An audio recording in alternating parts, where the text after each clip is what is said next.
အညာမှာပဲရတဲ့ဗရက်ကင်ပဲဖြစ်ပါတယ်ဒါမျိုးကြီးပြကြီးတွေမှာ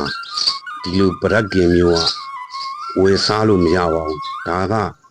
အညာဒေသမှာပဲရှိတဲ့ဗရက်ကင်ပဲဖြစ်ပါတယ်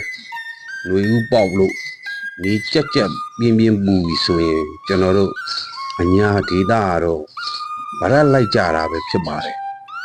ဗရက်လေးကိုကျွန်တော်တို့